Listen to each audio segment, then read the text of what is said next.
Well, hello friends, welcome to South Africa. This was heaven for Paul. Oh wait, that's not him. There we go. Sorry, sometimes I get confused. But what about me? His clueless filmmaker. Get your running shoes on, people, and join us on an epic journey across the Eastern Cape to unearth what could become a groundbreaking new conservation initiative.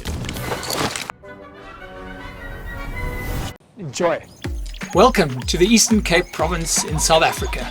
Our journey begins here at Nyosi, a unique urban wildlife reserve strategically set between two cities, Gqeberha and Kariega. We wanted to embrace a piece of land with wildlife next to a community, because if you do not embrace the communities and educate them as to the importance of wildlife in Africa, we're going to lose all our wildlife. Paul shall continue along the scenic coast of Woody Cape before traversing upward through the wilds of Addo, eventually finishing at Founder's Lodge, a whopping 110 kilometres away. So if you go back 30 years, the Eastern Cape was not really known as a big wildlife destination until a few individuals got involved, including my father, Paul Gardiner. He started a game reserve in the Eastern Cape. He pioneered rewilding here, bringing all the amazing animals back because everything had been destroyed. And so, Eastern Cape today has become a wildlife destination. There's about 20 amazing game reserves and a lot more others that are starting to spring up. Nyosi is the opening act for a growing lineup of reserves springing up across the province, and the hope for many reserve owners is to one day connect them all through a series of corridors, creating one of the biggest biosphere reserves in the world. Right, let's get this show on the road. But first, as Christian neither had the lung capacity or the balls to follow me on foot, I had to provide him with a suitable follow vehicle.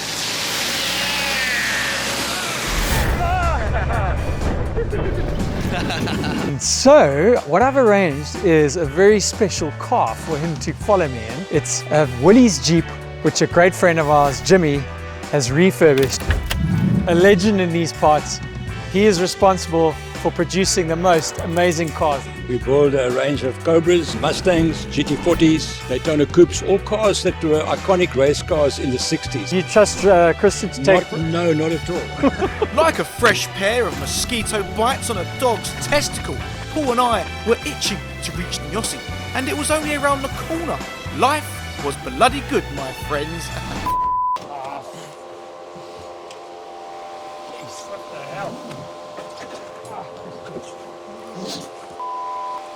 Well, that was a giant waste of everyone's time.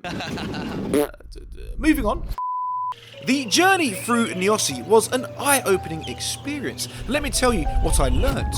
When Paul tells you to suck it, don't. Come on, man, give it a proper suck.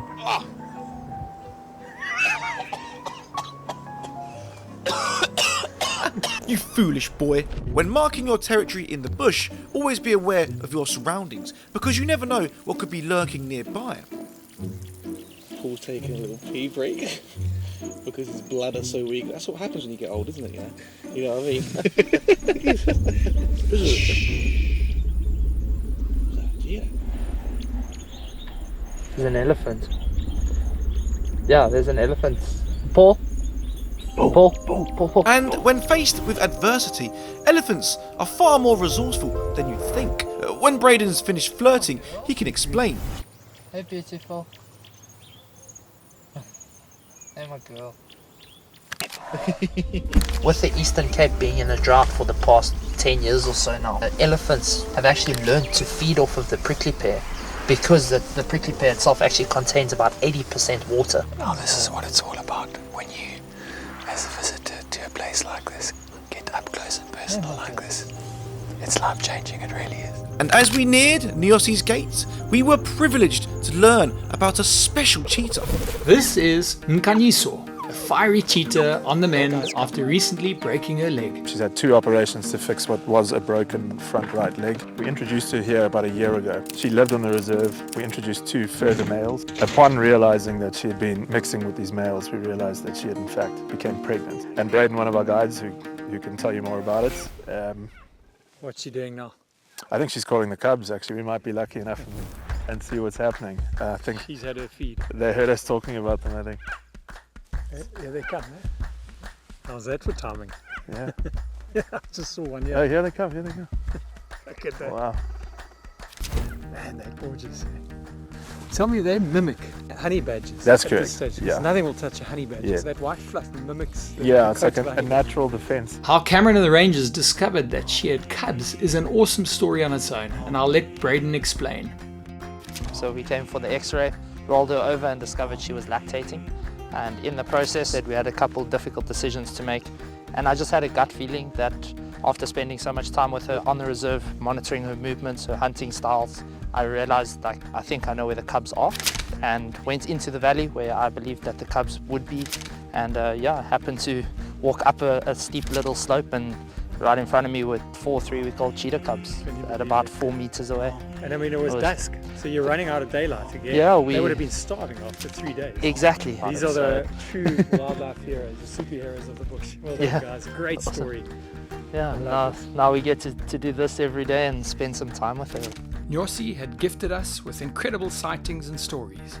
An urban game reserve hoping to create a community with an inseparable bond to the wildlife within. And the impact Nyosi has on the locals can be exemplified by one man, Blackie Witboy. As a child of Africa, you need to be around wild animals because our forefathers have lived with animals and things like that. I think I was 55 years and I see for the first time an elephant alive. I stand 10 meters from an elephant and just to hurt as the elephant trapped. Sure, I'm in the same room with an elephant. How amazing is that for me? And I say, this can go forward. My children will now have a great job around here. My wife, she's also working here. And that's made me really happy. So I will live in peace this world to see that happen. We'd made it through Nyosi in good time, but now we had to part ways. I was heading to set up the first camp, while Paul continued to Woody Cape, a crucial extension of Addo Elephant National Park and a key part of this new conservation initiative. But why? An extension to Addo, this young and expanding dune system is one of the largest areas of active coastal dunes in the world. Just offshore, you've got humpback whales, great whites and dolphins. With these heavyweights in the mix, Addo can proudly boast its home to all 7 of Africa's biggest and boldest residents.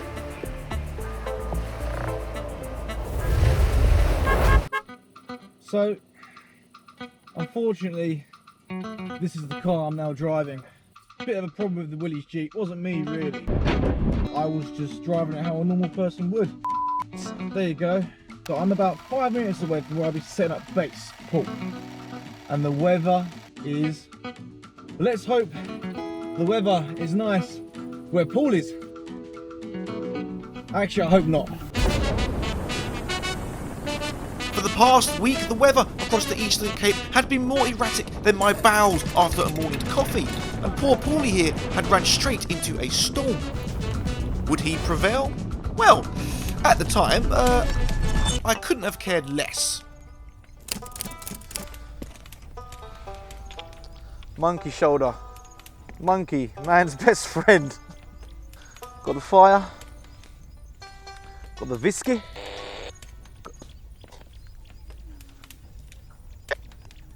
Hello? Hello? Paul? I'm about 2 minutes out, so I'm really knackered. It's been a very trying last few kilometres.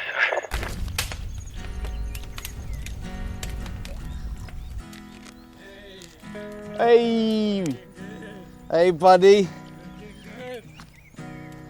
There's a twig in it. This here is fire pot. Now, eat well in the wild, man. Fire pot. Okay. Now these geezers, alright, are sponsoring us. These are fueling our runs, or your runs. Chili con carne.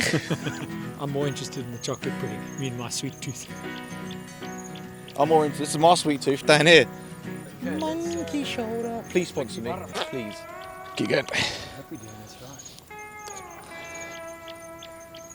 So now, So now that I've poured water in it, I'm now sealing it. And I'll leave it for 15 minutes. Then open it again and stir it again.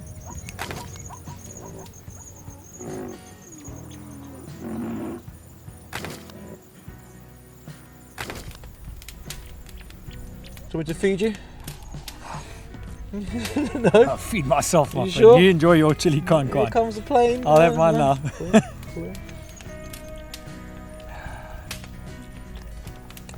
And? Verdict? That's good. That's pretty good. Really? Yeah. Yo, I tell you what. Want to get a chocolate cake ready? No, I think I could have 2 bags of this. We haven't got much, so. Good cooking, Christian. I know it was tough. Well, you know. The journey to Gora camp in Addo began earlier than expected. Paul got the hump and left me. It's about 2 o'clock in the morning. I couldn't actually handle another minute in that tent. That badly built tent with Christian and his snoring. I suffer from chronic insomnia. The best of times have been for about 15 years. It's not pleasant, but running certainly pulled me through that. And so, natural born runners have actually decided to get behind an organization called Metal. You can see it on my shirt here. And Metal is all about men's mental health. And it's a wonderful app. You want to download that.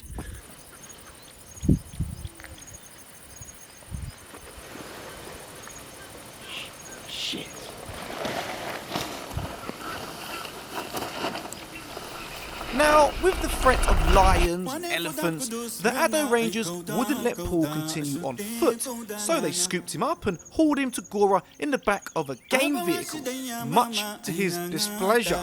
But he had gained an important asset: time.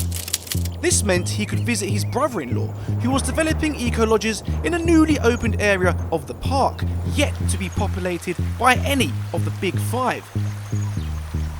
Addo can trace its beginnings back to the early 1900s. Paul will tell you more. After introducing citrus into the valley, a major PJ Pretorius was commissioned to cull all of the elephants in the region.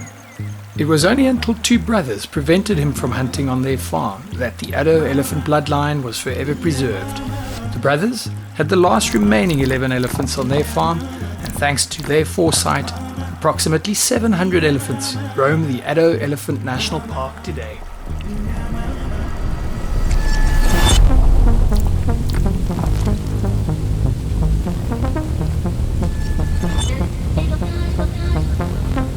Yomini mugen bataren, bide wandan mugen faren. Fakir bahali oferen, nada waga fakir wajana. Nada egi gel oferen, foki egi ashin bongbong nana.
Start to move. Yeah, you can jump in. You can jump, so I can go like that. Yep. Put that in your pipe.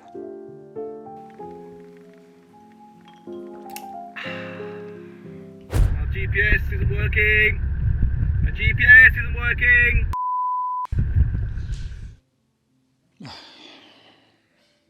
It's Christian. How are you getting on, buddy? You lost. Don't you follow GPS? Oh, gee. I'm actually playing an important game of chess right now. All right. Listen, I'm probably quite far from you, but I'll come find you now. Sorry, but I've got to go. I'm a bloody idiot. Spanning over 600 square miles, Addo is the third largest park in South Africa and the biggest in the Eastern Cape. With the Big Seven at its disposal, it is the central hub for this new initiative. And Gora, well, it's one of many in the park pioneering this new wave of luxury ecotourism in the province. And man, I wish we'd stayed longer. I'll get my very own Gora cap, my very own elephant. Dear Christian, a very warm welcome for all of us at Zagora. La. And outside there is animals, wildlife, and stuff. Nature. Candles, or if you're feeling romantic, bedtime. Day 3 got off to a fabulous start. By midday, Paul had reached Founder's Gate, and that was it. The run was complete. He had done it. It's been pretty damn brutal, and good news is I am here. I made it to Founder's Lodge where it all began.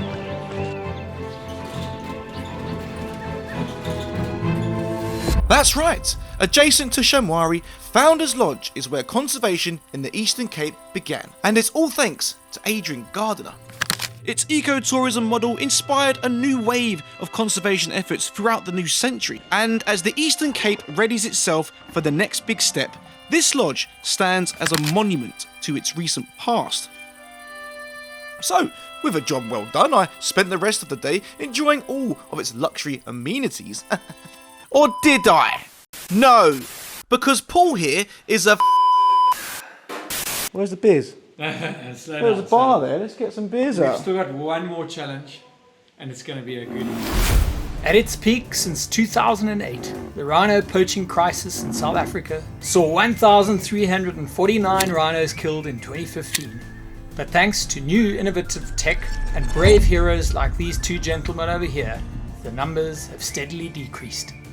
So, what's going to happen, my friend, is you are going to be the hunted. You're going to pretend to be a poacher. I'm going to test the system here. So what we've got here, we've got a Rusal tower. It's the newest AI technology. On the rhinos, we have a collar, a Rusal collar. How it works is the tower communicates to the collar.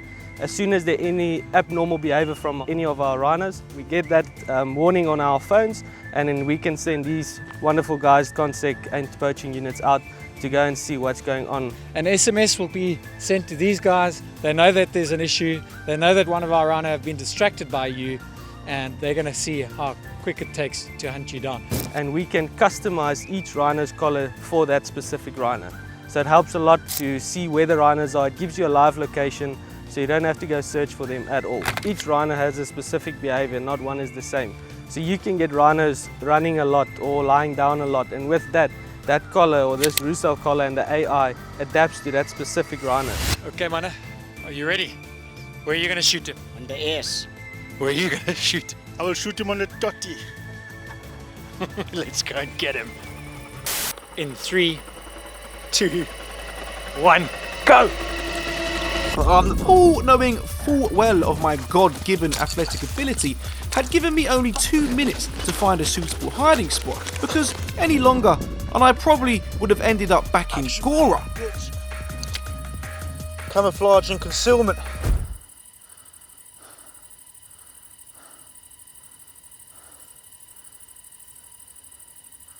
It's quite lovely, isn't it? Africa. It's really scenic.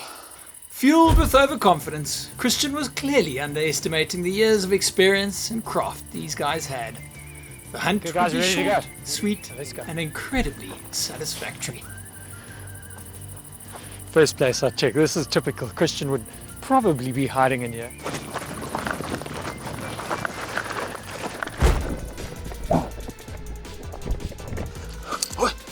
Quick. You do it at that speed, not even God can catch you. Unsurprisingly, it didn't take long for us to pinpoint Christian's location, because he wasn't exactly blending in with the environment.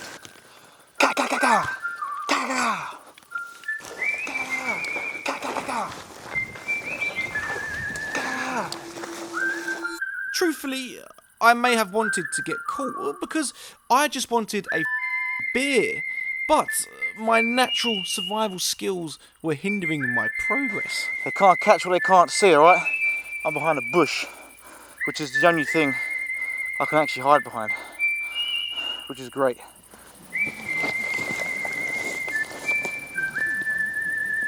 It's an absolute joke, honestly. I don't know what you do.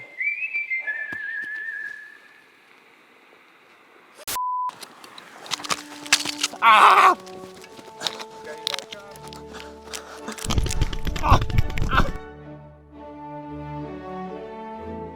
So, for all of the hard work, pain and torment that I had gone through to film a simple run, this was Paul's way of saying thank you. What a...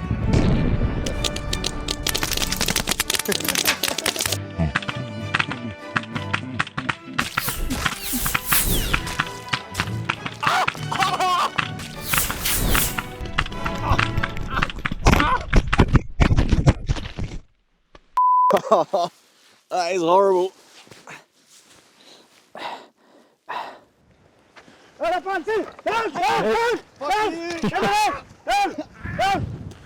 Hands behind your back.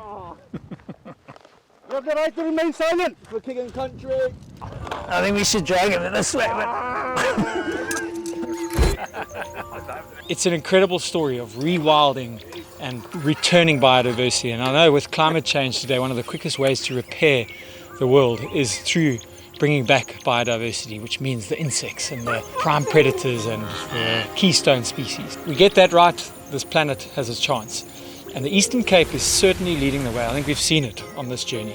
Just checking out all these amazing pockets of wildlife reserves and game reserves that have sprung up, and the communities that live side by side with them that are getting employed by them. It's an ecotourism model that the world should embrace. But what if the reserve owners, farm owners, NGOs and local government manage to successfully collaborate and link these reserves through corridors? Well, the animals would be able to migrate freely across the Eastern Cape, which would completely change the scope of ecotourism and conservation in the province. So, could the Eastern Cape become one of, if not the biggest, biosphere reserve in the world? Well, it better! So the Eastern Cape, you guys have absolutely got this. Keep doing what you're doing, and let's bring tourism to this province in a massive way. Next up, Paul faces a monumental climb, and I get harassed by a cow. It's going to be a blast, my friends, so get running, and come join us. Thanks to our sponsors Terra Nova, our cameramen Elijah and Andrew, and the good folks at Shine Creative. Be sure to show them some support.